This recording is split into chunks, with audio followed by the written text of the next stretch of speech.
Welcome, Ray. Good to have you. Good to see you again.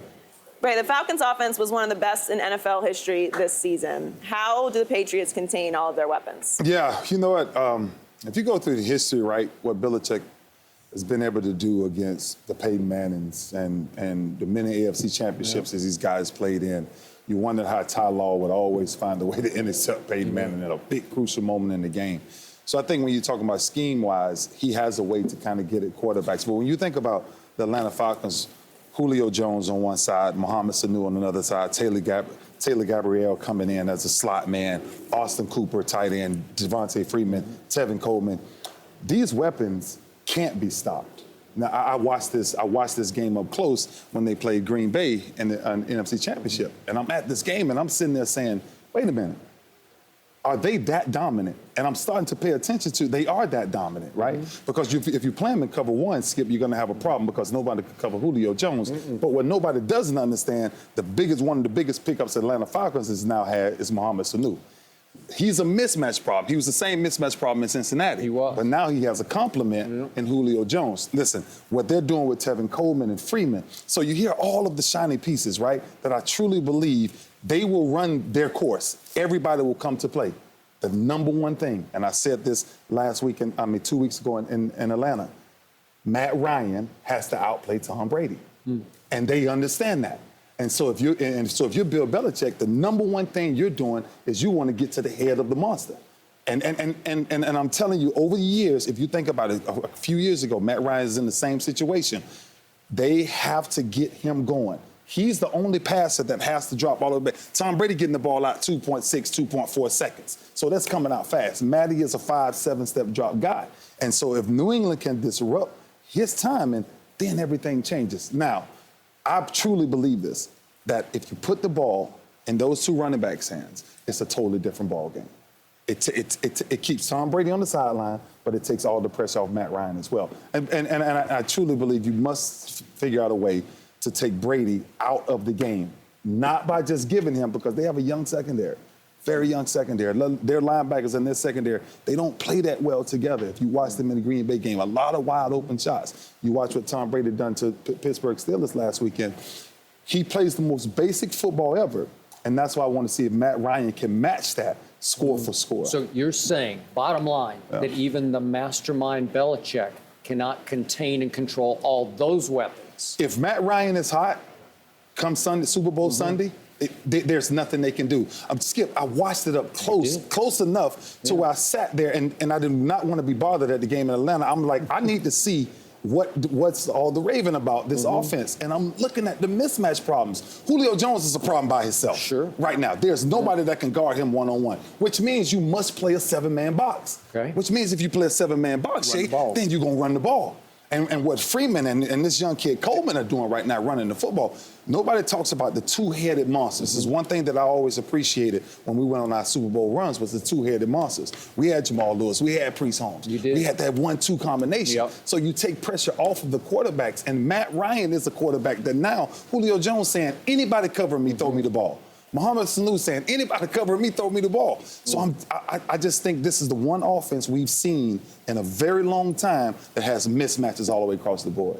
Normally when we see the number one offense against the number one defense, the number one defense always has pass It's been like rushers. 7 of the last 8 times the number one defense has won. They have pass rushers. They don't. You look at the Pittsburgh Steelers and the Steel Curtain. You look at the Seahawks when they got after Peyton Manning. Yep. You look at Dan Marino when he faced the 49ers. They got after him with their front four. The 2000 Ravens could get after you. With their front four without sacrificing the back end. Right. Now, Coach Belichick likes to play a lot of 22-man coverage because he feels he played this coverage because Ben wasn't going to run. Yep.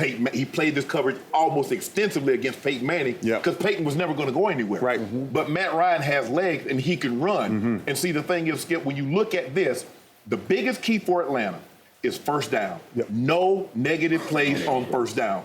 At worst case scenario, Alex Gibb told us in the Super Bowl, telling Terrell Davis, get us back to the line of scrimmage, 2nd and 10, because that way we can get 5 yards on second down and it's 3rd and 5. But when you go negative yards on first down, now it's 2nd and 12, 2nd and 13. We get 5 yards, it's still 3rd and 7, 3rd and 8. You want to be on rhythm. So no negative plays on first down. Third downs, you can't be good on third downs. You got to be great. Because even if you stop Tom Brady, he'll go back. They're going to go to the sideline and they're going to figure out what you're doing. Keep him on the sideline, and then in the red zone. You can't kick field goals. You got to score touchdowns. And so I believe what they're going to try and do, they're going to probably play a lot of 22-man. But I believe early on, Matt Ryan's legs will be key because I believe he will scramble for about 5 or 6 times, and they're going to say, we got to come up out of this coverage. And when they do, that means you go cover 1, cover 3. That means Julio and Sanu will be one-on-one. I don't like those matchups for the Patriots. Okay, so let's hark back to a game you brought up a few minutes ago. The Giants stopped the best offense in pro football, and maybe the best ever in 2007, Brady to Randy Moss's offense. They held them to 14 points in the Super Bowl, shockingly. Yes. What did the Giants have? They had 4 pass rushers. They had Strahan and company, and you know who all the rest of them were, and they could bring it. Tuck Olsey. Did they? And they were all over Tom Brady the whole game. But these Patriots now, the flip side is against Big Ben, and he had lots of weapons now, 2 weeks ago on Sunday, right? They didn't touch Big Ben. They didn't lay a hand on Ben the whole game. And they won going away because they could play coverage.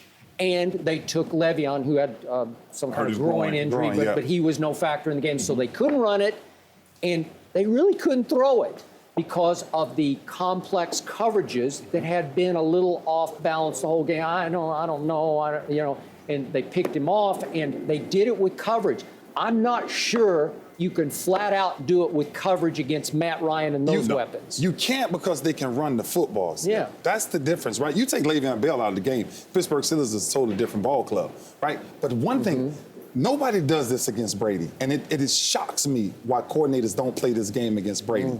Every time we played Brady, the goal was make him start from an 80-yard mark. Okay. Make him beat you to go 80 yards, not 40 yards, not 30 yards. Because if you give him a short field, as you see in Pittsburgh, you give him a short field, the game becomes too easy for him, right? And so when you think about what the balance is on the run defense, how you defend him is you don't never rush 3 men against Tom Brady. No, too much time. It bothered me so much to see Pittsburgh rush 3 men against Tom Brady. We're talking about arguably the greatest quarterback of all time. And he's sitting back there saying, okay, you're going to do this to me? Yeah, watch this. Yeah, with 2 receivers, over 100 yards in the same game, right? You have two pretty average receivers to me. Yeah, okay, go ahead. Yeah. And so I wouldn't get into that matchup with them. But if I'm Matt Ryan, and this is the honest God with you, if I'm Matt Ryan, I told my nephew this other day, Grady Jarrett, congratulations to him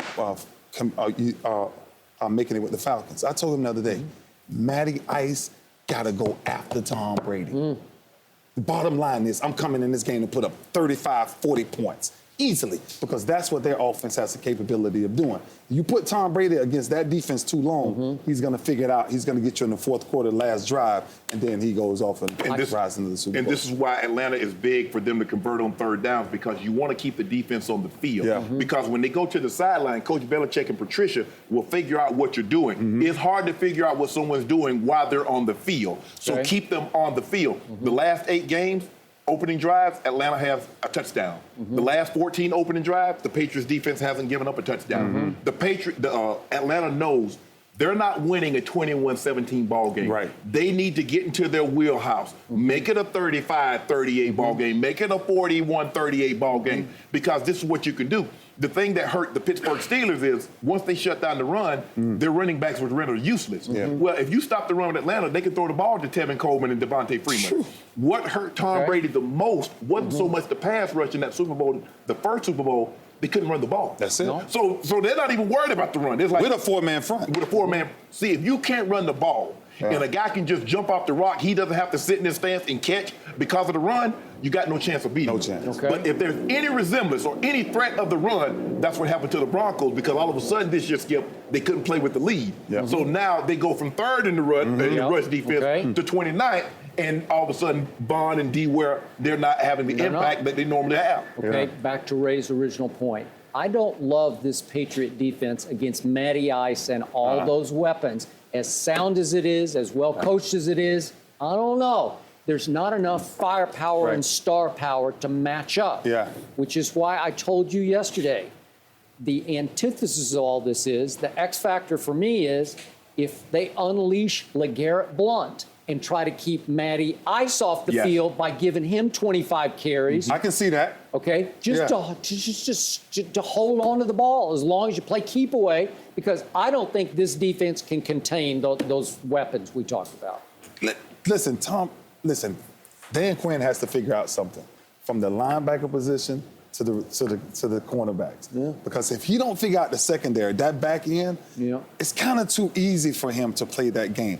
The biggest problem that anybody has in this game, and you must say it, Julio Jones is the biggest problem that's playing in this game this weekend. Sure. And the bottom line is Belichick has to find a way to slow him down, but then opens up everything else for Matty Ice. Yeah, that's what he does. Well, Yeah. maybe Ray, you can go down and talk to the Jared. linebackers and the Falcons and get them The communicating. DTs, the defensive tackles for Atlanta will be huge. You got to get inside rush. So Grady Jarrett, Babineau, and Hageman, they got to push the pocket from inside. So this is what makes them so good because of the 4 to 8 6-man rotation that they have on that defensive line. That's what makes them very active to actually get a quarterback. We got to leave it there. No mercy. Welcome back to Undisputed. We're joined now by rap legend and Texas native Bun B. Welcome to Undisputed. Thank you. Thank Happy you to for have having you me, here. guys. Thank you, Welcome. and welcome to Houston. Thank you. Houston legend has joined our desk. Courtesy of Port-Off. Courtesy of Port-Off. What does it mean to have the Super Bowl here in Houston? It's a big thing for the city. You know, Houston prides itself on its hospitality. We welcome everybody with open arms, even Cowboys fans. But only until maybe Monday. Only until literally right after the game, then all the Cowboys fans. Then you gotta go. But you know, Houston is a place. It's literally the picture of diversity in America. It's the most diverse city in America. Over 100 languages alone are spoken in the city of Houston. So much diversity, so many cultures coming together, and we get along just fine. And so we're ready to open arms to the world. And what has James Harden become as pulling this city together and rallying around James Harden? What does he mean to the city of Houston? Oh, he's the truth. He is the MVP. I go ahead and say that right now. He's not just our MVP. He will be the NBA's MVP. I mean, 2 51-point games, triple doubles. What he's doing right now in basketball has really, truly never been done. And I'm just happy to be along for the ride as a Rockets fan and a person that truly, truly supports this team. It's a beautiful thing to watch. How do people in Houston view James on and off the court? Can they wrap their arms around him? Oh, no. Yeah. James Harden has a love of Houston, Texas, without a doubt. Don't let the press or the media blogs get you twisted. This city loves James Harden. They support James Harden on and off the court. And we want to see him and this team do the best they can. Let's talk about your football team. There's a lot of promise. You got a great defense, although J.J. Watt went down early. The best defense. Not a great, the best defense. Okay. You signed Brock Osweiler to that big deal. He didn't live up to expectations. Are you disappointed? What's going on with you now? Well, yeah, I think we're all disappointed. I think we all wanted more. I think if you ask Brock, he'd tell you he's disappointed. He wanted more for himself from this year. And, you know, when you get that kind of money, it puts a lot of pressure on your back. You know, it's a lot to live up to before you even really start playing the position. I think this year was something that he had to get used to, get adjusted to, a big responsibility, literally having the team on its back. You know, when you look at a football team and you look at leadership, most people expect it to start at the quarterback position. Right. I know he wants to live up to that position. It may take some time for him to get there. Are you comfortable with him coming back being the starter, or you want them to try and go out and get the guy that's on his team right now that's the backup? I think our problem is that we've spent the offseason trying to get everybody seconds. I think we should just finally kind of toughen up, jump in that draft and find us some up-and-coming talent and try to, build on it, man. I think that's the only thing. Nobody wants your Cowboy UJ. Now, let me be fair about the Romo situation. This team, I know its fan base thinks with its heart, which is the reason why we didn't want another Carr as a quarterback. In retrospect, we can look back and see that might have been a bit of a mistake, right? That's the same situation that you have when it comes to Romo, right? Most of us here wouldn't want Romo because he was a Cowboy. That being said, Romo is a better prospect than we have at the quarterback position right now for this team. So, Bun, I'm asking you, I'll get on my knees right now. Would you please take Tony Romo? We will give him to you for nothing. We need him out of our hair. We will. I will take him if you give him to me for nothing and trade for Brock. You know what? Because the problem is money. The problem is the cap that they both eat up. I know, you're right. I'd take Brock as the backup to Dak. I'd be okay with that, but not that contract. He'd have to renegotiate. But I still want Romo to come off the bench. We still keep him as the highest paid backup quarterback in the NFL. I got you. So you want to go into the draft and get a rookie and have him start over Romo? I would, yeah. Dang, bro. Bun. Look, we got to shake it up in this locker room, man. We've got to shake it up. We've got to make some drastic changes to this organization in that locker room. Well, you know, in order for you to get to the Super Bowl, you're going to probably have to beat the team that's in the Super Bowl representing the AFC. Do you think you can do that with a rookie quarterback? Well, maybe not in the first year, but again, we're not trying to develop a rookie quarterback that can go to the Super Bowl in the first year. We want a rookie quarterback that can be a franchise quarterback and take us to conference championships year after year and make us contenders for the Super Bowl every year. Tom Brady got any kids old enough to play? I wish he did. I'll tell you that. So, Bun, you have always been considered a pioneer, if not a godfather of a rap style that took legs in this region. I call it Southern rap. I don't know what I'll take that. Southern rap works for me. And you've always been highly respected to the point that I'm not sure everybody knows this, but you have been a guest lecturer at Rice University. Yes.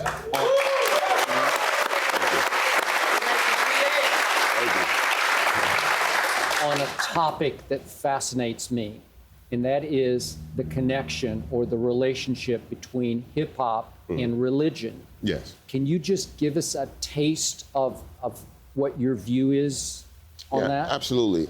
In my course that I co-teach with Dr. Anthony Penn, what we talk about, we define religion as the search for complex subjectivity. Religion is basically the tool that people use to answer the hard questions about life. Who am I?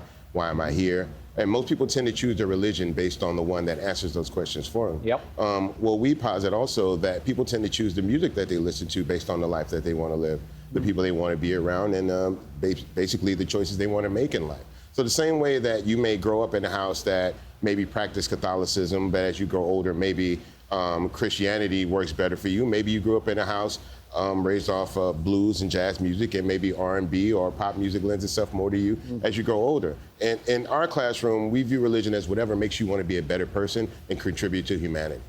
Well, and so the relation to hip hop is you choose your genre, your music to fit what you believe in life. Not just hip hop, music in general, but specifically okay. with hip hop, there's a lot of issues that a lot of the fan base of hip hop deals with on a daily basis. And many people don't really speak to that struggle and those conditions. And I think hip hop does that on certain levels for certain people.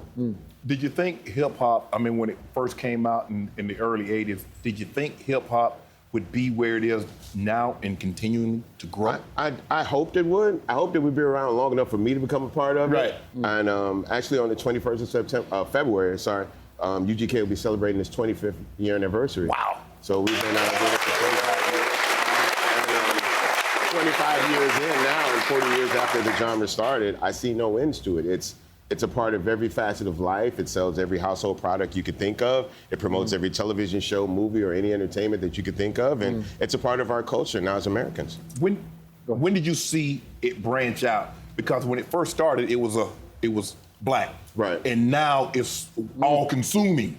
I tell you what changed it for me, Shannon. It wasn't just the artistic side of it. It was when the behind-the-scenes aspects of hip-hop started to branch out. Russell Simmons, who's been a pioneer in hip-hop for many years, not only owned the record company Def Jam, but also had Rush Communications and Rush Advertising. And one of the biggest accounts that Rush Advertising got was the Coca-Cola campaign with the polar bears. Right. So when I saw that a person from a hip-hop background could move into that world, I realized that the possibility for expansion in hip-hop across all markets and facets of life were endless. So I was all in from that point. We had a little hip hop on the show earlier. We played a song, Bell's Diss Track.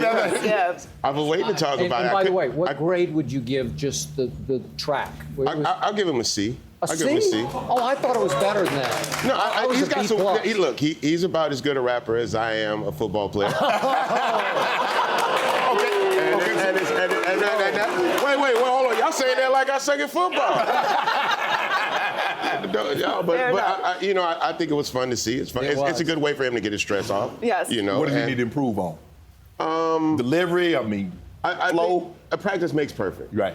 Practice makes perfect. It's not just practicing writing at home and rapping in the car, actually going in the studio, recording over and over. It's just like practicing football. You can't just read the playbook. You got to go out on the field. You got to take some passes. You got to take some hits. Yeah. Practice makes perfect. That's great advice, except for if he's going to go to the Hall of Fame, like he said in the song, I don't think he should take it. He should definitely put the mic down. So you're not gonna pick a Super Bowl winner? Well, the problem is that as a Texans fan, I don't have a dog in this race. But as a resident of Port Arthur, Texas, I have two. I have Jonathan Babineau from the Falcons, and I have Landon Roberts for the Patriots. Ooh. So for me, it doesn't matter who wins because Port Arthur, Texas comes home with a Super Bowl. No mercy. This is the Skip and Shannon Undisputed podcast, where we're delivering you an unscripted, unfiltered, undisputed version of the biggest topics of the day's show. Be sure to subscribe to the podcast on iTunes, like us on Facebook at Undisputed on FS1, follow on Twitter at Undisputed, and catch us at 9:30 a.m. Eastern, 6:30 Pacific, Monday through Friday on FS1. You can find us on channel 219 on DirecTV, 150 on Dish. Thanks for listening, everybody. I'm your host, Joy Taylor. We'll leave all the debates there for today. Catch us all week live here in Houston. We have a great guest lineup, including Drew Brees, Antonio Brown, and Jason Witten. Talk to you guys tomorrow. Fox Sports. One of one.